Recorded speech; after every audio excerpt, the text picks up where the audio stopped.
Hey everybody, welcome back to my channel. I'm Maureen, and today I'm going to be sharing with you everything that I made in the month of September. So I got a list here, so let's go ahead and jump in, okay? So the first thing I'm actually going to get into is what I'm wearing, and that is Simplicity 9679. Yeah, 9679. And this is something that I made. It was kind of like a sneaky make, and then I never posted about it like anywhere. And I don't know why, because it's a really cute shirt. And what was I thinking? So anyway, this is a knit pattern, a knit fabric pattern by Simplicity. It is a fairly easy sew. There are some complicated lines here, like there's a line going right here, and it's kind of like you have to have like mirror images on the front and the back. And I will say that I put a tag in this one. Sometimes I skip putting clothing tags in my stuff.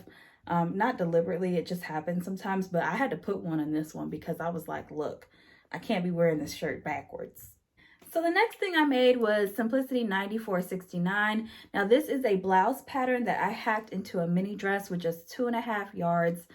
Miracles happen, you guys. That's all I can say because I don't even know how I did it with the bell sleeves, and it was a pretty appropriate hem if you ask me. So I paired it with these cream white boots that I have that I'm like totally obsessed with, that I bought in April, and it was already too hot to wear them, so I've just been having them in heavy rotation this fall. So get used to seeing those boots, okay, you guys? But this also was an easy to sew pattern. I actually have a pattern review for this. And Alex, who is another sewing influencer, and she has a really good channel on YouTube. She actually has a sewing pattern, or I'm sorry, a sew along for this pattern. So the next thing I did was the Fringe pattern dress by Chalk and Notch. This was a collaboration that I had with Gabriella, who is the pattern maker for Chalk and Notch. Our working relationship goes back some years at this point, and I think this was like one of her first patterns, and I've never made it, but they were celebrating the the anniversary of the Fringe dress pattern, I believe, this September, and so I made the maxi dress version, or actually I hacked it into a maxi dress, and I really love this pattern. Like, I love the little tabs on the sleeves. I love the bodice. The bodice is a v-neck. I'm a v-neck type person, and it has like some really nice like faux buttons or whatever. Well, no, they're not faux buttons. I just don't use them, but there's a button placket here, and then there's another view with a v-neck and whatnot. But I have a pattern review for that as well that I just did last week if you guys want to check it out. And it also has notes on how I did the maxi dress part, because that's actually not part of the original design of the pattern. That was something that I decided to do on my own. But this pattern is incredibly hackable. Like, you can make it into a top, you can make it into I've seen a jumpsuit, and then there's different lengths that I've seen for the dress. So the possibilities and the creativity are endless with this. So the next thing I did was McCall's 8442, and this was a sew along that I did for a vest pattern. Now the pattern itself has about 8 different views, and I think I did like a combination of view D and C. And so basically this is a pattern that looks can be deceiving. Like, it looks like it's probably going to be a little hard, but it's basically like sewing a blazer without the sleeves, honestly, like step by step.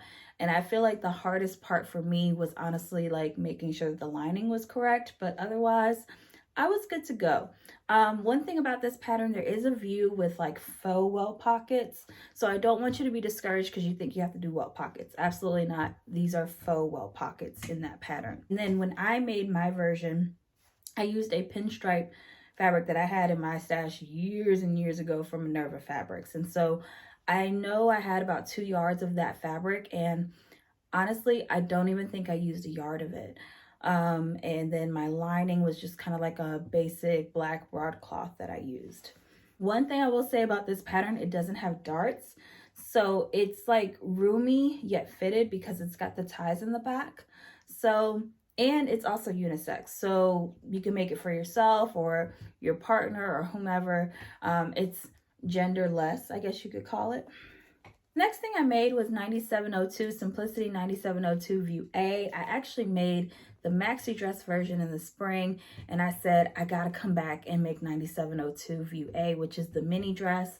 and I love it. Like, this was exactly what I was looking for. I wanted like a dark ditzy floral dress that I can wear to like the state fair, or I could just kind of throw on if I want to like go to the mall with my friends. Just kidding.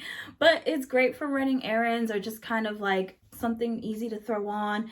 You can put tights with it if you want to do that, with like some really cute boots like how I have it styled here, and it's perfect. So this was a really fun make. I actually I have a pattern review from when I made the maxi dress, but then I also used this same dress for my yarn gathering method tutorial if you want to check that out. But either way, this dress has been documented on my channel some sort of way. So the next thing I made, and it's probably one of my favorite makes this month, is Beauty J'adore's KnowMe pattern 2046. It is the striped maxi dress. I'm obsessed with this dress. I'm actually gonna wear it on the plane to Frogtails. It's just so good, and literally the fabric I bought for it was $2 a yard. It's an $8 dress. Like, I'll take it. But this is a really great pattern, especially if you're like a beginner sewer. This is actually a very, very good pattern to just kind of learn how to do slits, how to do a neckline on a knit fabric, and just kind of playing with different silhouettes and whatnot, because it is an extremely hackable pattern. She did mention in her tutorial you can do short sleeves, you can make it a mini. There's so many ways you could do it. And then it also has a tunic version, but I obviously did the maxi dress version.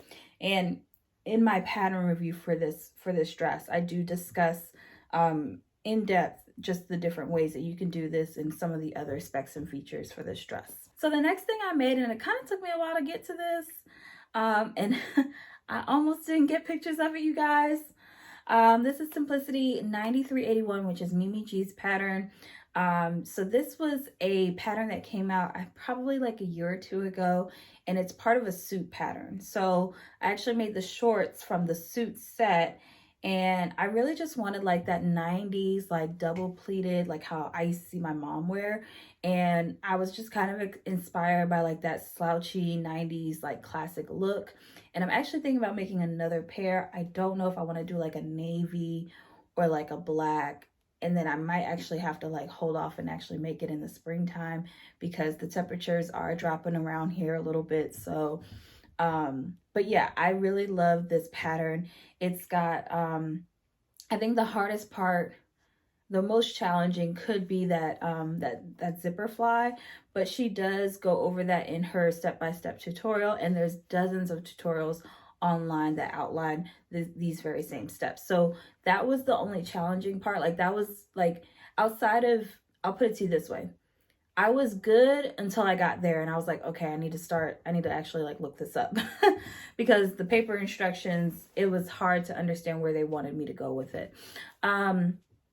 But the pattern itself is beautiful. The fabric I used was Mood Fabrics. It's a cotton sateen, and it's like this crazy wild print. It's got like doodles on it, literally. And I just was like, oh, those would be cute as bottoms. And if you've been subscribed to this channel for a minute, you know I've been trying to get to those shorts since the summer. So I'm really glad to cross it off my list for September. So the last thing, I just barely made it to the deadline with that one. It was my thrift flip for the quilted skirt. Now this was a project that I did for KnowMe, and this is something that I have a full sew along on, but this is something that I used a free pattern for, and I actually adapted it to make it into just a skirt from a dress. So there's steps in how to do that in the sew along. And also, this is fabric that I picked up from the Goodwill over the summer. It's actually not fabric. These are pillowcases that I found at the Goodwill, at my local Goodwill. And I knew when I saw it, I was like, I want to make a skirt. And I just kind of went with my instincts on this. The one thing I don't think I anticipated was like the amount of volume that the skirt has. Like, the skirt is slightly A-line, but I feel like that the quilted fabric literally acted kind of like neoprene. Like, it just like stood out. I will admit that the color for me is not a color I would normally choose for a garment. So for me, it's like I have to get used to that color. But all in all, the aesthetic is cool. Like, it's kind of giving like Marsha Brady 1970s. Now, I don't know if I would be Marsha Brady. I might be a friend of Marsha's, but the point I'm trying to make is that it was really giving like that 70s like vibe, which I don't hate because I love the 70s. Hello, I'm going to Frocktails for Studio 54. But either way, it's definitely an aesthetic that I have to get used to. I kind of like was going off of inspiration that I saw on Pinterest and whatnot. So I do see myself wearing this in a variety of ways, because I actually did a couple of different outfits before I went and took pictures trying to figure out like how can this fit into things that I already have in my wardrobe. And I came up with like 3 different outfits that I could do. The one outfit that I did photograph in is the one that I wouldn't burn up in. So, because it was still kind of hot that day. So there you have it. Okay, you guys, thank you for coming to my recap. If you like this video, don't forget to hit subscribe and let me know in the comments which one was your favorite look this month. And you can follow me at Raven Maureen on TikTok, Instagram, and Threads. I'll see you next time. Bye.